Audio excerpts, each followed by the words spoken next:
করতে যাচ্ছি। এসো আমাদের সাথে।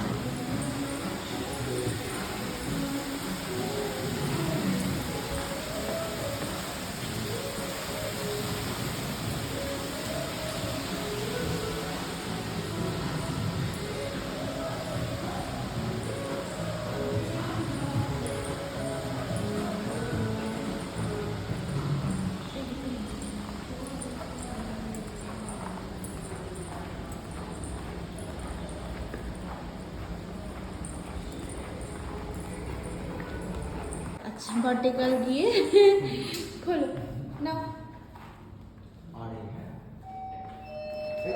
চলো চলো চলো। সরি। আর না এটাকে আমি ঠেকাই বলেছি আর আটটা কই আর এখানে দেখো যে আটটা এই তো এইটা হ্যাঁ। আরে আছে আমাদের রেস্টুরেন্ট কি বলা দেখা এই যেখানে পি আর যেখানে শো করছে আর রিয়া আর ফর রিয়া।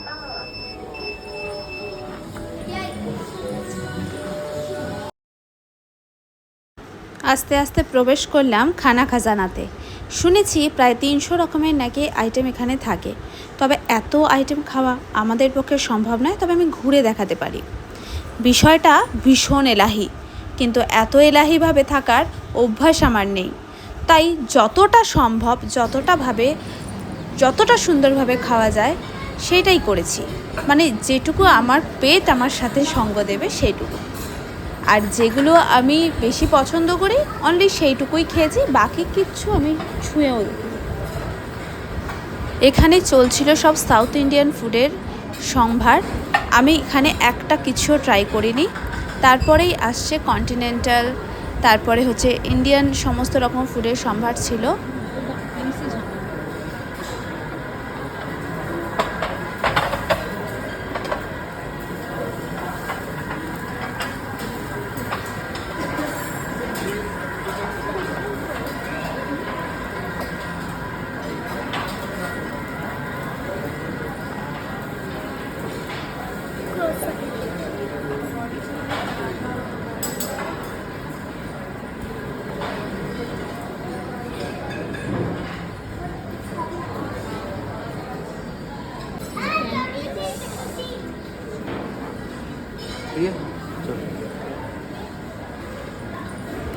এত রকমের খাবার দেখে আমার একটা সমস্যা হয় কি, যে কোনটা ছেড়ে কোনটা খাবো আমি ডিসাইড করতে পারি না। তাই ফাইনাল ডিসিশন নিয়ে আমি যে কোনো একটার ওপর ঝাঁপিয়ে পড়ি। এখানে তো প্রচুর ডেজার্ট আইটেম আছে, ডোনাটস আছে, আমার মেয়ে তো এগুলোই খেয়েছে। আর এখানে ছিল সব সোয়াবিন মিল্ক, তবে এটা আমি খাবো না। এখানে সমস্ত ছিল কর্নফ্লেক্স, আর এটা ছিল মুসলিটা আমার খুব পছন্দ, কিন্তু আমি বাড়িতে খাই বলে ওটা আমি খাইনি। তবে যেটা আমি খেয়েছি এই সমস্ত রকমের যে জুসের আইটেম আছে আমি সবকটাই একটু একটু করে কিন্তু ট্রাই করেছি। এই ফার্স্টে গিয়ে আমি যেটা বাড়িতে আগে খাই, মানে বিটরুট ড্রিঙ্ক যেটা হয় সেটা খাই। তো এখানে আমি অ্যাপেল বিটরুট ড্রিঙ্ক পেয়েছি, তো এটা আমার কিন্তু খুব ভালো লেগেছে। বাকি সমস্ত কিছু যে ড্রিঙ্কগুলো ছিল সবকটাই খেয়েছি। আর এদের তো ওইসব পছন্দ নয়, এই ওয়াটারমেলন ড্রিঙ্ক খাচ্ছে। তবে মন আমি একটা ডিসাইড করে এসেছিলাম যে আমি এখানে আসলে ডাম্পলিংস খাবো, কারণ ওইটাই বাড়িতে বানানো যেন আমার সবথেকে বেশি ফ্যাচাং বলে মনে হয়। তাই মন খুলে আমি ডাম্পলিংস খেয়েছি। আর নিয়েছি এখানে এগ ভুজিয়া। না এটা আমি বাড়িতে খাই, কিন্তু এটা খেতে বেশ ভালো লাগে বলে আমি একটু নিয়েছিলাম। আর ছিল ওখানে চিকেন র্যাপ আমি একটা খাওয়ার পর আর আমার খুব একটা ভালো লাগেনি বলে আর খাইনি।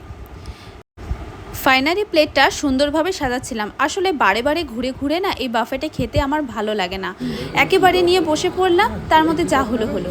এই যে আমার সুন্দর একটা ব্রেকফাস্ট আমি এখানে রেডি করেছি। মেয়ে তো এখানে এই সমস্ত ডোনাটস সাজিয়ে এনেছে, আর আমার এই সমস্ত খাবার খেতে খুব ভালো লাগে, যার মধ্যে একটা লুচি আর ছোলার ডালও কিন্তু আমি ট্রাই করেছিলাম। মোমো বা ডাম্পলিংস জাতীয় খাবার দাবার আমার আবার শেজওয়ান চাটনি দিয়ে খেতেই বেশি ভালো লাগে, কিন্তু এখানে আমি শেজওয়ানের কোনো টাচই কোথাও পাইনি, তাই টমেটো কেচাপ দিয়েই কাজ চালাচ্ছিলাম। এটা হচ্ছে হট চকলেট মিল্ক, যেটা আমার মেয়ে নিয়েছিল, আর এখানে আমরা চা নিয়েছিলাম। এত রকম আইটেম না, পুরো কনফিউজড খাবো, মানে দু চারটে জিনিস খেয়ে পেট ভরে গেছে, যে এত রকম আইটেম কী করে ট্রাই করবো। যেটুকু খাবার সেটুকু খেয়ে একটা খাবার নষ্ট করবো না, ব্যাস শুধু একটু ঘুরে ঘুরে দেখবো কি আছে, কারণ আমার খাবার নষ্ট করতে একটুও ভালো লাগে। আর এত সুন্দর অ্যাম্বিয়েন্স না, বলো, খুব ভালো, দারুণ লাগছে। এই ডাম্পলিংসটা আমি এই সসটা দিয়ে একটু ট্রাই করলাম, কিন্তু আমার মোটে ভালো লাগেনি। আমার মেয়ে ওইখান থেকে নিয়ে এলো, কী সসটার নাম আমি বলতে পারবো না, কিন্তু আমার না ঠিক এত এইভাবে খেয়ে আমার ঠিক অভ্যস্ত নই।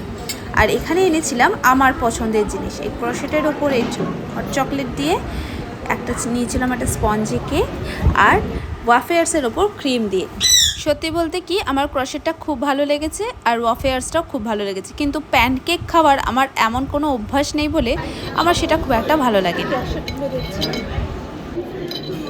এই আইটেমটা ভালো হবে, এটা স্যান্ডউইচ টাইপ। হ্যাঁ, এটা ওয়াফেয়ার্স ভালো।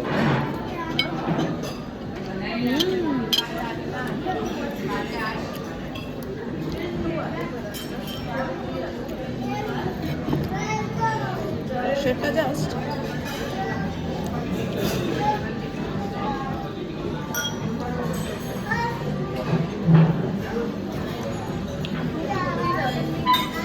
এটা খেয়ে দাও মামা।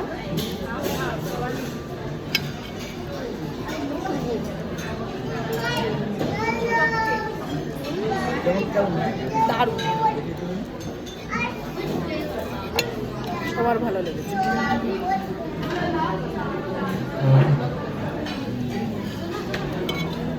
এই আইটেমটা এটাও আছে,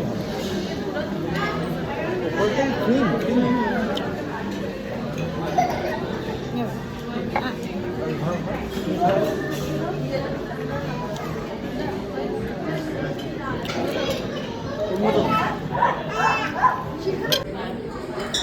এখানে একটু ফ্রুটস খাচ্ছিলাম, খেতে খেতে দেখি আমার বর আর একটা ভালো জিনিস নিয়ে হাজির, যেটা আমার ভীষণ ভীষণ ভীষণ পছন্দের। সেটা হচ্ছে রাধারমণের মিষ্টি দই।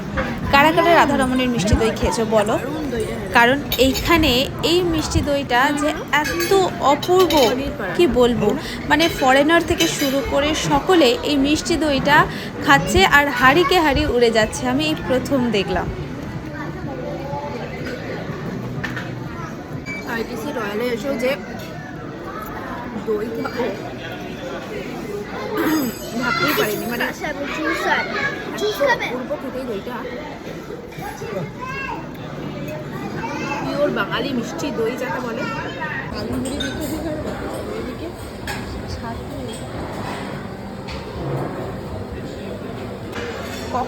এখানে স্যালাডের মধ্যে এত রকমের অনিয়ন দেখলাম, এটা জানো এটা হচ্ছে ককটেল অনিয়ন, আমি এই প্রথম নাম শুনলাম। এখানে স্যালাডের আইটেমের মধ্যে তো অনেক কিছুই ছিল, আবার এই সসেজ যেটা আমি কোনোদিন খাই না, আর বাকি এই জুস দিয়েই আমি কাজ চালিয়েছি, কারণ আমার এই প্রত্যেকটা জুস ট্রাই করা ছিল মাস্ট। কোনটা ঠাকুরদার গাড়ি? এটা ঠাকুরদার গাড়ি। ঠাকুরদা গাড়ি করে কত রকমের ফ্রুটস নিয়ে যাচ্ছে, জুস নিয়ে যাচ্ছে।